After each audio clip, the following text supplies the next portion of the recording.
Short notice पे आप लोग आए, आप लोगों का बहुत बहुत धन्यवाद। जैसा आप जान रहे हैं, प्रॉपर्टी टैक्स को लेके लोगों के मन में बहुत सारी शंकाएं कुछ है, तो हम क्लैरिफाई करने के लिए आप लोगों के माध्यम से हम लोगों को बताना चाहते हैं कि प्रॉपर्टी टैक्स एक्चुअल में है क्या और कितना लगने वाला है।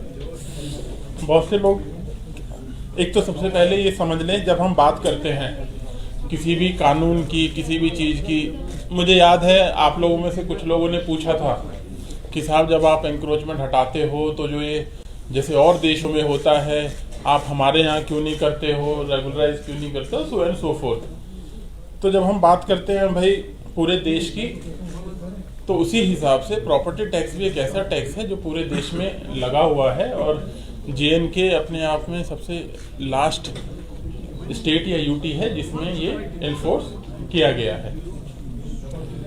किसी भी म्यूनसिपैलिटी की आय का एक मुख्य साधन जो है प्रॉपर्टी टैक्स होता है।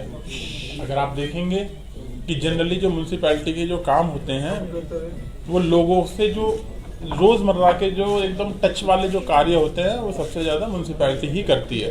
आपकी साफ़ सफाई होगी, आप घर से बाहर निकलोगे तो साफ़ सफाई होगी, मतलब जन्म से लेके मृत्यु तक जितने भी एसेंशियल काम है वो म्यूनसिपैलिटी के दायरे में आते हैं।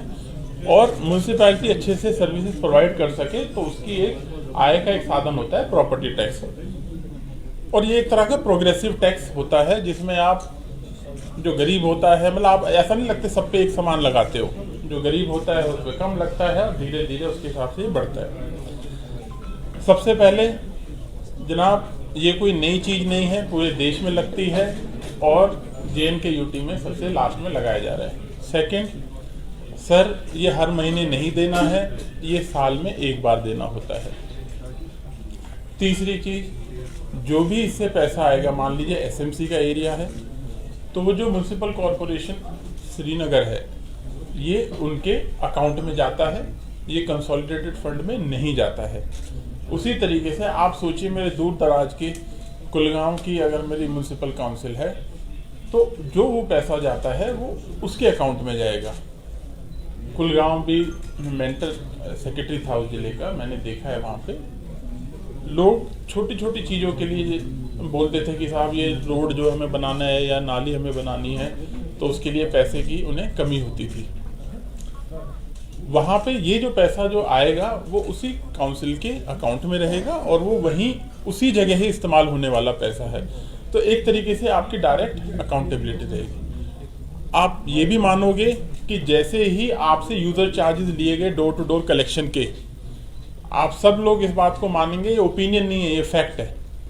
जब तक आपसे यूज़र चार्जेस नहीं लिए गए थे उससे पहले जो सर्विस थी और जब आपसे यूज़र चार्जेस लिए गए उसके बाद जो सर्विस हुई है, आप खुद उस बात को मानेंगे कि यूज़र चार्ज देने के बाद एक तो जो हमारा नागरिक है उसमें एक जागृति आती है, वो एनलाइटेंड होता है कि नहीं भाई मुझे इसको जो है, मैं आपको यूज़र चार्जेस दे रहा हूँ साहब, मुझे तो अब आपको, मेरे पास गाड़ी नहीं आई एक भी दिन तो आप कहते हो मेरे पास गाड़ी क्यों नहीं आ रही है कि नहीं।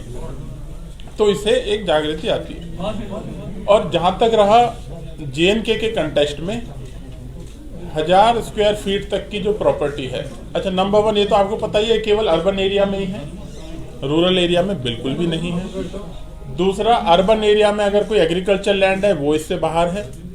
तीसरा, जो 1000 स्क्वायर फीट तक का जिसके पास अपना मकान है वो इससे बाहर है। लगभग 1/3 से ज़्यादा जो हमारे हैं वो इससे ऑलरेडी बाहर हो जाते हैं। 4th पार्ट इसका जो आप देखोगे, अगर मान लो आपको किसी प्रॉपर्टी के लिए 100 रुपये देना होता है श्रीनगर म्यूनसिपल काउंसिल में, कॉरपोरेशन में, तो आपको जो काउंसिल में है वो 75 रुपये होगा उसके कॉरेस्पॉन्डिंग, अगर कमेटी होगा तो केवल 50 रुपये होगा। तो जितना एक आदमी दूर दराज एरिया में रहता है, जो बेचारा अभी गरीब है, अपना मकान बनाया है, तो वो उसमें ऑलरेडी एग्जम्प्टेड है, 1000 स्क्वायर फीट तक ऑलरेडी एग्जम्प्टेड है। उसके बाद इसको प्रोग्रेसिवली उसमें बढ़ाया गया है। इसके फैक्टर्स है, कैलकुलेशंस हैं।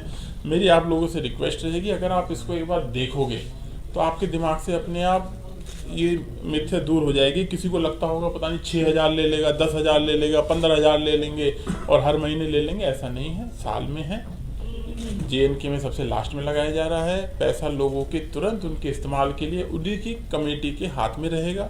जो काउंसलर रहेगा, जिस एरिया से एक बार कमेटी में पैसा आएगा तो वो उतना ही उससे अच्छा काम कर सकता है। और जो हमारे रेट है वो पूरे देश में सबसे कम है। उसका स्लैब आप लोगों के माध्यम से न्यूज़पेपर्स में भी दिखाया गया था कि कितना है।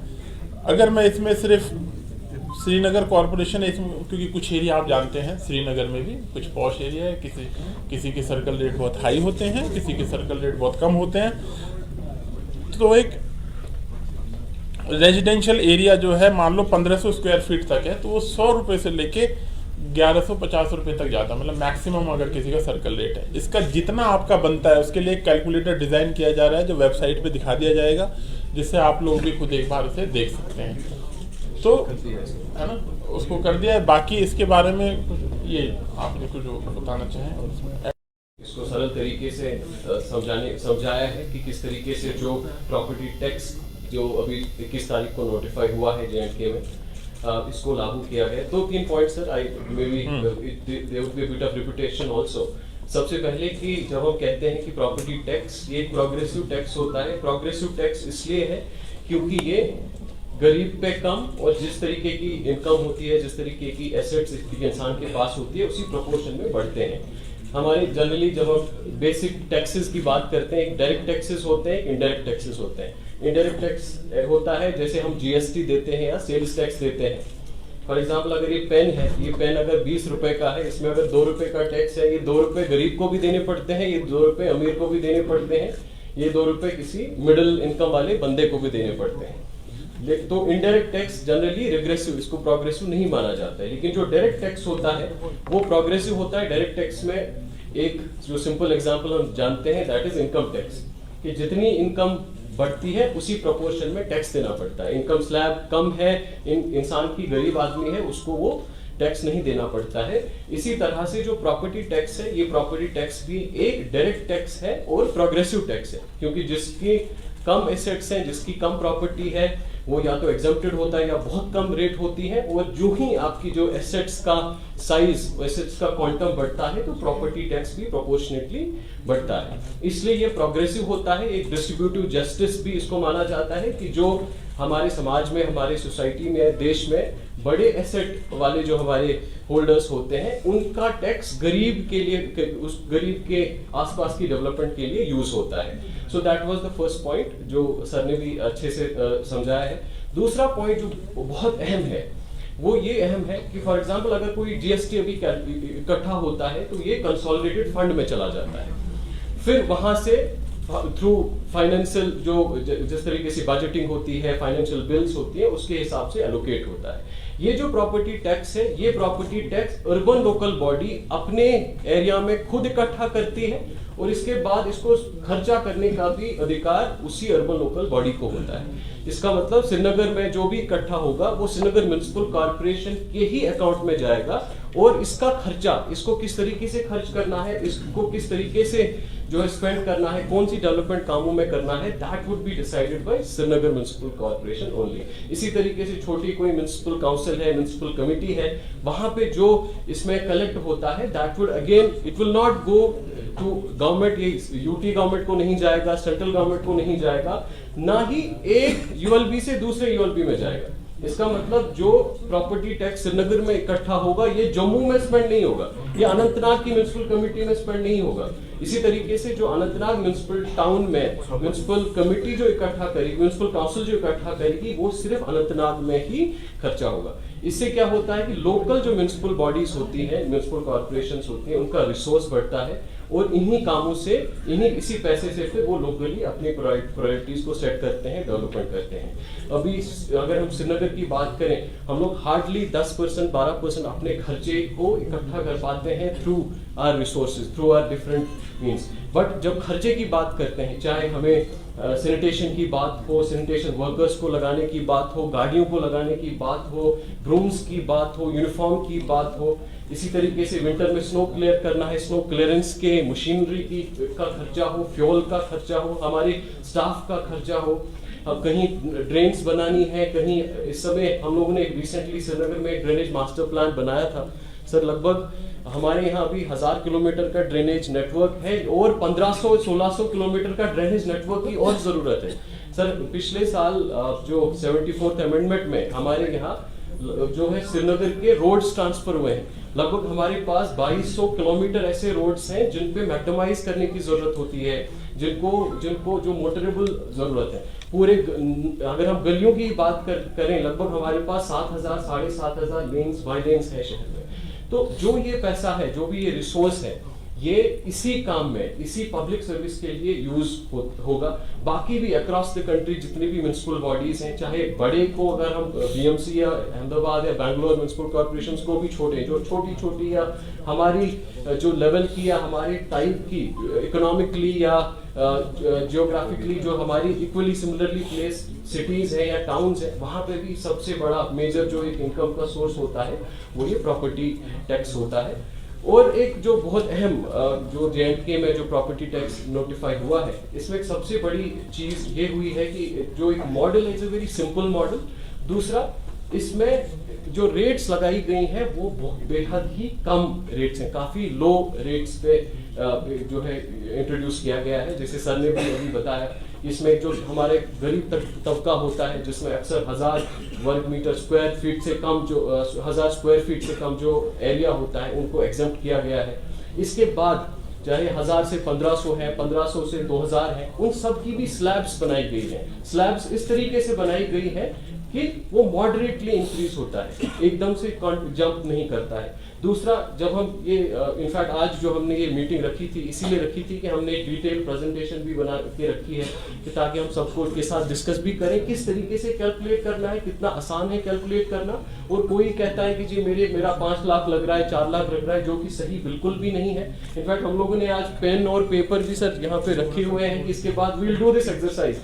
जैसे हम लोग 8th 9th में मैथ का क्वेश्चन करते थे, इसी तरीके से ये करेंगे कि ये जो हमारा कैलकुलेट जब हम करते हैं, जो ये प्रॉपर्टी टैक्स है, जिससे मल्टीप्लिकेशन ऑफ 9 फैक्टर्स, 9 फैक्टर्स का मल्टीप्लिकेशन से एक वैल्यू आता है जिसको हम टैक्सेबल एनुअल वैल्यू कहते हैं। उस टैक्सेबल एनुअल वैल्यू का 5% रेजिडेंशियल पे है और 6% जो नॉन रेजिडेंशियल पे है। लाख रुपए है सर्कल रेट, उसमें से हम 6 हम लेते हैं लैंड वैल्यू फैक्टर। किसी जगह पे अगर 1 करोड़ है सर्कल रेट, तो हम 10 ले लेते हैं लैंड वैल्यू फैक्टर। किसी जगह पे अगर 5 लाख है सर्कल रेट, तो 0.5 is the land value factor जो हम लेते हैं। उसको फिर मल्टीप्लाई करते हैं अलग अलग फैक्टर से, जिसमें एक यूजेज फैक्टर है, ये रेजिडेंशियल है या कमर्शियल है, किस तरीके का कमर्शियल है। ये इसका एज फैक्टर एक और फैक्टर है कि जितनी पुरानी बिल्डिंग है उतना उस पर कम जो है टैक्स लगता है। उस तरीके से वो फैक्टर रखा गया है। एक फ्लोर फैक्टर रखा गया है कि फ्लोर वाइज किस तरीके से, जैसे फ्लोर फैक्टर अगर कमर्शियल में ग्राउंड फ्लोर पे 1 लगता है, हमारी फर्स्ट फ्लोर पे 0.9 लगता है, सेकंड फ्लोर पे 0.8 लगता है। जितना ऊपर के फ्लोर्स होते हैं उनमें ये रेट ऑटोमेटिकली और कम चली जाती है। एज के बेसिस पे जैसे अभी बता दिया, एक और फैक्टर है कंस्ट्रक्शन टाइप का फैक्टर, कि अगर एक आरसीसी स्ट्रक्चर है तो उस पर मैक्सिमम फैक्टर 1 है। अगर नॉर्मल हमारा लोड बेयरिंग दूसरे स्ट्रक्चर्स होते हैं उन पे कम है, कच्चा है तो और भी कम उस पे लगता है। तो बड़े सिंपल आसान तरीके से, आसान मॉडल के साथ ये बनाया गया है। बेसिक ऑब्जेक्टिव आज इस प्रोग्राम में हम लोग एक डिस्कशन में डिटेल में ये चीज समझाएंगे भी। और one thing that we want to do is, हम हमारे सभी साथियों को आज एक पेन और पेपर भी देना चाह रहे हैं ताकि वो खुद कैलकुलेट करें। क्योंकि काफी सारे लोग अफवाहें फैलाते हैं कि बड़ा एकदम से दिस इज समथिंग डिस्प्रपोर्शनेट, वो चीज तभी खंडित हो जाती है जब आप खुद कैलकुलेट करते हैं। हम लोग कल जैसे 2-3 एग्जांपल में देना चाहूंगा। यहाँ लाल चौक हमारा सबसे प्राइम एरिया है। अगर लाल चौक में आपकी लगभग 300 स्क्वायर फीट की दुकान है, जो अच्छी खासी दुकान है, उसका साल का ये लगभग 2200-2300 रुपए बनता है, समथिंग अराउंड दैट। इसी तरीके से अगर आपका राजबाग में है, 1 कनाल की ये है, तो उस पे भी आप देख सकते हैं 2000-2500 इसी के अराउंड ये बनता है। ये सभी कैलकुलेशंस भी हमने जो है आपने रखी भी है। इस समय हम लोगों ने ट्विटर हैंडल वगैरह पे भी एक बेसिक कैलकुलेटर भी शेयर किया है, जिसमें आप अपनी ये डेटा डाल के खुद देख सकते हैं, कैलकुलेट कर सकते हैं कि हमारा जो प्रॉपर्टी टैक्स कितना बनता है। बहुत ही कम जो है अमाउंट ये बनता है। इसमें सभी प्रोविजंस रखी गई हैं जिससे ये ज़्यादा प्रोग्रेसिव बने। इसमें ये भी है कि अगर टाइमली पे किया जाता है तो उसमें 10% का एग्जम्पशन भी होता है। सो अनसबस्टेंशिएटेड क्लेम्स पे उन पे जो है बिलीव करने की जरूरत नहीं है। आप खुद एसओ भी पढ़ सकते हैं, इसके साथ जो एनेक्चर्स हैं वो भी आप देख सकते हैं। खुद जहां अपने घर का भी, अपनी प्रॉपर्टीज का भी, जहां पे भी आप रहते हैं, आप खुद अपना कैलकुलेट करके देख सकते हैं। आप ये खुद ही समझ पाएंगे कि ये किसी भी तरीके से it is not disproportionate, it is only something जो बिल्कुल एक प्रोग्रेसिव और डिस्ट्रीब्यूटिव जस्टिस को ध्यान में रखते हुए बनाया गया है। और इससे जो भी रिसोर्स, जो भी इसमें व्हाटएवर कलेक्शन हैपेंस, जो भी इसमें से फंड्स इकट्ठा होंगे, those will be used by the local body for the development, for the improvement of services for its citizens. Large proportion जो एक गरीब तबका है, they fall within this 1000 square feet bracket. In fact इसका भी एक लॉजिक है कि 1000 स्क्वायर फीट ही क्यों? जब हम प्रधानमंत्री आवास योजना के देखते हैं, जब हम लो इनकम ग्रुप में हाउसिंग का डेफिनेशन देखते हैं, सो उसमें this has been done keeping that things और those things also in mind. दूसरी चीज, जब 1000 स्क्वायर फीट से आगे का है, उसके बाद का मतलब ये नहीं हो कि किसी का अगर 1100 या 1500 स्क्वायर फीट है तो उसका एकदम से बहुत ज्यादा है। उसका भी जो प्रॉपर्टी टैक्स मान लीजिए 1000, that is again very nominal, that's again very minimal. अगर आप ये एसओ पढ़ेंगे, इस एसओ में there is a reference to section 143A of municipal corporation act, जिसमें the government has the powers and authority powers to implement and issue this order, जिसको issue किया गया है। And it is clearly written in the order that this will be implemented from 1st April 2023, and it will be implemented with that timeline, with that direction as the government has already issued. As far as the fact is concerned, again, कि अगर ये order अगर government ने issue किया हुआ है, but this has been issued for the empowerment, for the improvement of the municipal bodies, which like the residential which is less than 1000 square feet, they are exempted from property tax. उन पे कोई basis है property tax calculation का, that is the built up area. तो इसमें the category of the person will not be considered, it would be the built up area of the property. एक individual cases को उस तरह से छांट के नहीं कर सकते हैं। मैं क्यों कह रहा हूँ, जब मैं प्रॉपर्टी टैक्स बनाता हूँ तो प्रॉपर्टी को माइंड में रख के बनाया जाता है, ओके, कि उसके पास कितनी है, और एक व्यक्ति उसी हिसाब से जब एक घर में रह रहा है, उसके पास इतना है, मान लो उसके पास कमर्शियल शॉप है या उसके पास एक कोठी है 1 कनाल की, और वो फिर क्योंकि इम्प्लीमेंटेशन भी तो आपको करना है ना, जब आपको बहुत ज़्यादा उसमें सब्जेक्टिविटी उसमें नहीं ला सकते हैं कि अगर एक बंदा होगा उसके साथ ये होगा, फिर कोई कहेगा नहीं उसके पास, मान लो उसके पास और कर्जा हुआ तो साहब वो कैसे करेगा। तो आपको इम्प्लीमेंट करने के हिसाब से भी ऐसे ही लाना होता है कि जो एक फेयर तरीके से आप इम्प्लीमेंट